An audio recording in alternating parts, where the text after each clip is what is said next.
Olá, alunos do segundo ano do Colégio Caldas, mais uma videoaula de Química. Nessa videoaula vamos estar falando sobre a Química 2, o capítulo 8, propriedades coligativas.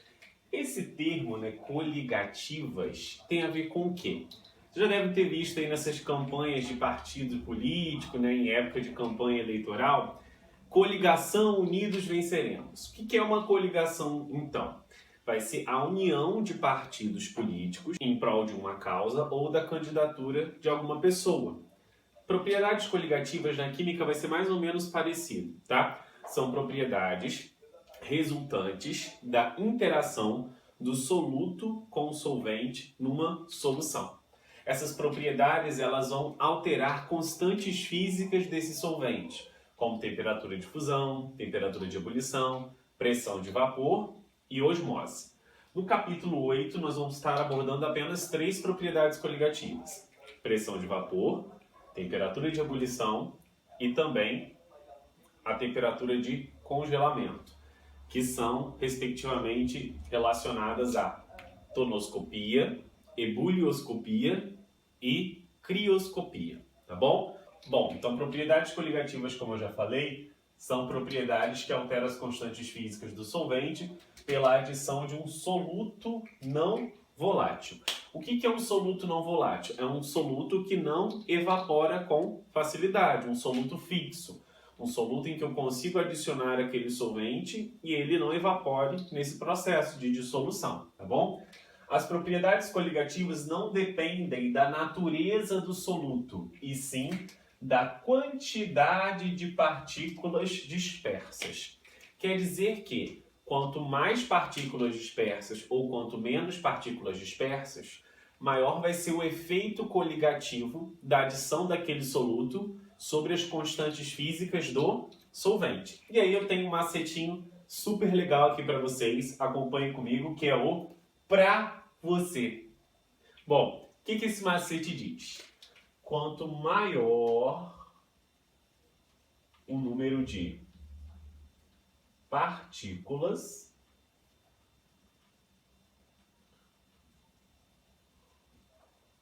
certo?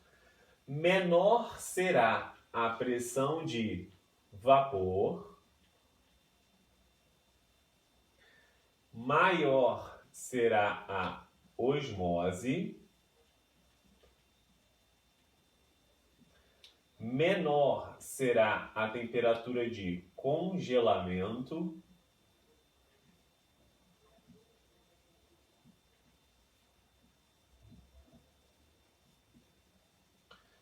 e maior será a temperatura de ebulição.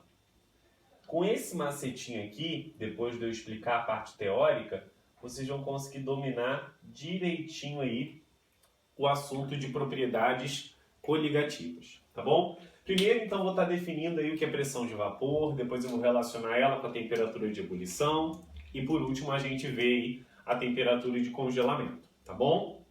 Pressão máxima de vapor é a pressão exercida pelas moléculas do vapor de um dado líquido em uma determinada temperatura no estado de equilíbrio entre vaporização e condensação. Então imagina o seguinte, no início eu tenho um frasco fechado, um recipiente fechado, com água e também com éter, tá? Passado algum tempo, na temperatura de 20 graus Celsius, eu percebi que algumas moléculas de água conseguiram absorver calor o suficiente para passar do estado líquido para o gasoso. Lembrando que esse recipiente está no vácuo, ok, gente? Então por isso que existe aí vaporização de moléculas de água nessa temperatura. Verificou-se aí que a 20 graus Celsius, algumas moléculas de água vaporizaram, ou seja, passaram do estado líquido para o gasoso. E nessa mesma velocidade, elas também condensam nesse sistema, passam do estado gasoso para o líquido. Então quer dizer que a água aqui ela está em equilíbrio dinâmico entre vaporização e condensação. A pressão de vapor que as moléculas de água exercem sobre esse recipiente é igual a 17,5 milímetros de mercúrio. Lembrando aí que um atm, que é a pressão atmosférica ao nível do mar, corresponde a 760 milímetros de mercúrio. Então, uma unidade de pressão, milímetros de mercúrio. Para o éter, que é um líquido mais volátil, quer dizer que evaporou mais moléculas. E se evaporou mais moléculas, eu tenho mais moléculas no estado gasoso exercendo a pressão sobre as paredes daquele recipiente. Também equilíbrio dinâmico, a mesma velocidade de vaporização ficou também em relação à condensação. E aí a pressão de vapor do éter é de 442 milímetros de mercúrio. A primeira coisa que a gente vai notar é que quanto maior a pressão de vapor, mais volátil é esse líquido. Se mais volátil é esse líquido, menor será a sua temperatura de ebulição, tá bom? Como a gente percebe aí. Então, vou anotar isso aqui bonitinho, ó. Quanto maior a pressão de vapor, menor será a temperatura de ebulição, tá bom? Então, o éter aí é o líquido mais volátil, ok? Tudo certo, gente? Vamos continuar aí. Se eu continuar aumentando a temperatura, certo? Eu vou perceber que a pressão de vapor, ela vai aumentando, sim? E se ela vai aumentando, vai chegar um momento que essa pressão de vapor, ela vai se igualar à pressão atmosférica. Então, a pressão atmosférica, nós vimos que é 760 milímetros de mercúrio. Quando eu tenho o aquecimento de um líquido e a pressão de vapor se iguala à pressão atmosférica, eu tenho o que nós chamamos de ebulição. A ebulição só ocorre quando a pressão de vapor do líquido se iguala à pressão atmosférica, que é igual a 760 milímetros de mercúrio, considerando a substância ao nível do mar, ou seja, com a pressão atmosférica de 1 atm. Então, quando chega a 760 milímetros, quer dizer que o éter evapora numa temperatura de 34,6 graus Celsius. Então, essa primeira curva de pressão de vapor em função da temperatura é do éter. A mesma coisa se aplica à água. A água já tem uma pressão de vapor que é menor do que a do éter, por isso ela está mais abaixo aqui no início do aquecimento, considerando a temperatura zero. E à medida que eu vou aumentando o aquecimento, a temperatura, vai chegar um momento que a pressão de vapor da água também vai se igualar a 760 milímetros de mercúrio. Quando eu tenho isso acontecendo, a água também entra em ebulição, só que numa temperatura diferente. 100 graus Celsius. Correto? Sim? Bom, tem uma relação aí entre a altitude e a temperatura de ebulição. Quanto maior a altitude, certo? Menor será a temperatura de ebulição. Por que isso ocorre? Quando eu tenho maior altitude, eu tenho menor concentração de gases na atmosfera. O ar fica mais rarefeito. Se o ar fica mais rarefeito e eu tenho menor concentração de gases, eu tenho menor pressão atmosférica. Isso quer dizer que a pressão de vapor dos líquidos vai se igualar mais rapidamente à pressão atmosférica. Isso em altas altitudes. Logo, quando eu tenho uma baixa altitude, eu tenho maior pressão de vapor e eu tenho maior temperatura de ebulição. Se eu tenho uma alta altitude, eu tenho o contrário. Eu tenho menor pressão de vapor e, por consequência, menor temperatura de ebulição.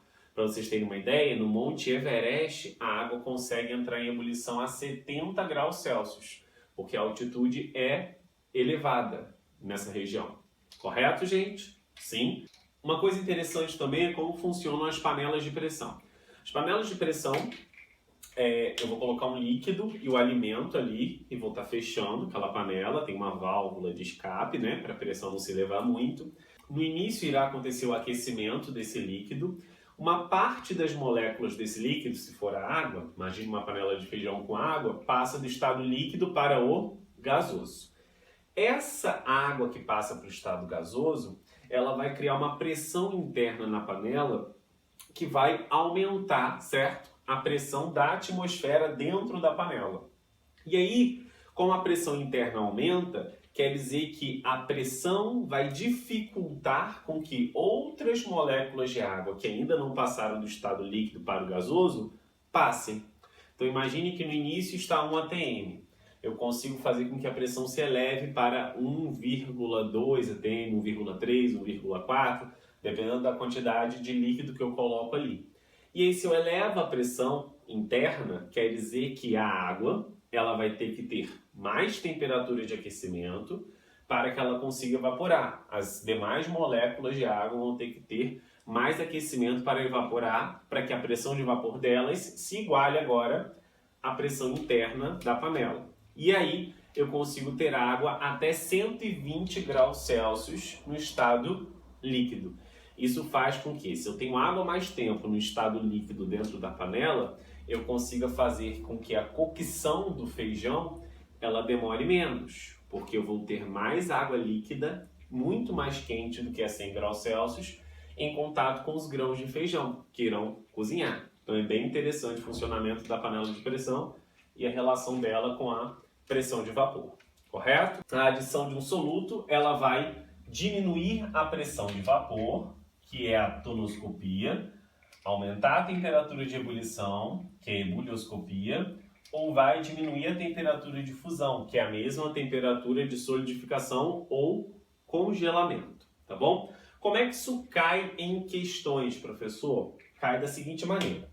Eu peço para você relacionar o éter, o álcool e a solução de ureia com as pressões de vapor aí das curvas 1, 2 e 3. Essa curva aqui, ó, é a água, correto? Bom, éter, álcool e solução de ureia, qual deles possui menor temperatura de ebulição? Obviamente que seria o éter. Se ele tem a menor temperatura de ebulição, então ele vai ter a maior pressão de vapor. Então, quer dizer que a curva 1 seria éter. Depois eu tenho aqui a água e eu tenho um líquido que tem a pressão de vapor maior do que a da água. Então, seria o álcool. Por que aqui seria o álcool? Porque eu sei que o álcool evapora a 78 graus Celsius. Então, quer dizer que a pressão de vapor dele será maior. E depois eu tenho o 3, que é a solução aquosa de ureia. Opa, antes eu tinha um solvente puro, água. Agora eu tenho um soluto não volátil, que é a ureia, certo? Adicionado à água. Então, quer dizer que vai diminuir a pressão de vapor da água. E aí, a pressão de vapor de solução de ureia vai ser aquela que tem o quê? A menor pressão de vapor, porque a ureia abaixa a pressão de vapor do solvente água. Então aqui seria a minha solução de ureia, ok? A adição de um soluto não volátil é muito utilizada quando eu quero aumentar a temperatura de ebulição da água do radiador que resfria o motor. Por quê? Em países muito quentes eu não quero que essa água evapore.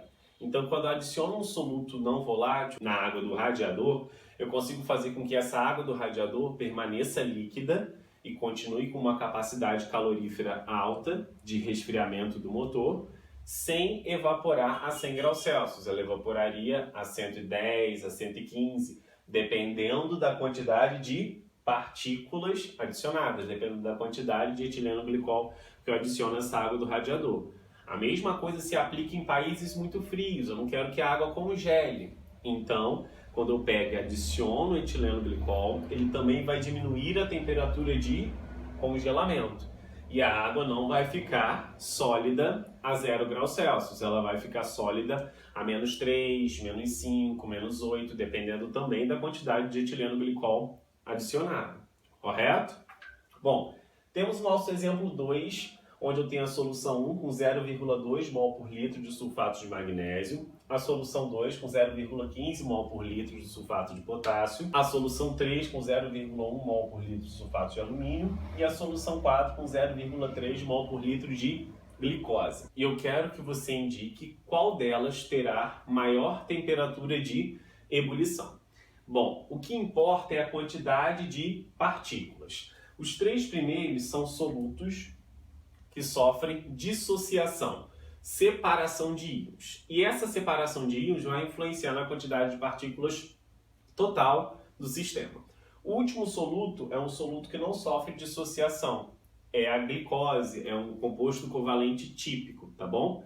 Então, os solutos que sofrem dissociação, para vocês registrarem aí, são qualquer composto iônico formado por metal e ametal, e os ácidos, são os únicos covalentes que sofrem separação de íons. No caso do ácido, sofrem ionização, ok? Primeira substância aí é o MgSO4.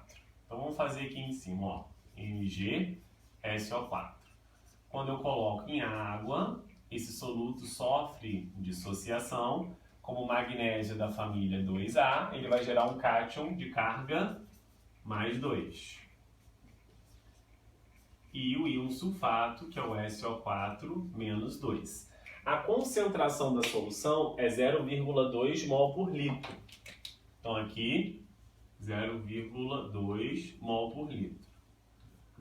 Quando eu coloco isso em água, ela gera um cátion, magnésio mais 2, e um ânion, sulfato. Eu vou gerar uma quantidade de partículas igual a 0,4 mol de partículas. Certo? Vamos ver então o próximo, a solução 2, que é o sulfato de potássio. Então, K2SO4, potássio da família 1A, quando eu coloco isso em água, vai dar origem a 2K+, mais SO4 menos 2. Bom, qual é a quantidade de partículas aqui, ó? Eu tenho 2 mol de potássio e não ter nada aqui implica ter 1 no sulfato. A concentração é 0,15 mol por litro. Então, se eu gero 3 mol de partículas, quer dizer que, mantendo a proporção aí, eu vou dar origem à formação de 0,45 mol de partículas. Correto? Sim. Vamos agora para o sulfato de alumínio. Vou colocar aqui nessa parte do quadro. Al2, SO4, 3. Quando eu coloco isso em água, o alumínio é da família 3A. Então vai ser 2 alumínios mais 3, mais, quantos sulfatos eu tenho? 3. Então 3 SO4 menos 2. Aqui a concentração do sulfato de alumínio é 0,1 mol por litro. Então aqui eu gero 5 mols de partículas, de íons. Então aqui eu vou gerar 0,5, porque aqui é 0,1 mol de partículas. E, para terminar, eu tenho aí a glicose. A glicose, por ser um composto covalente típico, não vai sofrer nenhum processo de formação de íons, né? Então, ela vai continuar na forma C6H12O6. Então, se a concentração dela é 0,3, como é que deu uma apagadinha aqui, antes, vai permanecer a mesma quantidade depois.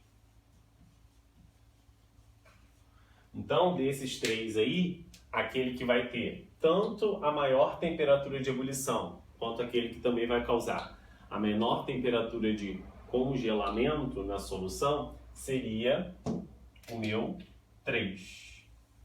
Esse daqui, 0,1 mol por litro de sulfato de alumínio, será a solução que terá maior temperatura de ebulição e menor temperatura de congelamento. Espero que vocês tenham gostado dessa videoaula, segunda série. Forte abraço, fiquem com Deus. E aí no próximo capítulo da Química 2 eu vou falar sobre a osmose. E também vou falar como que calcula a pressão osmótica. Valeu, tchau, tchau.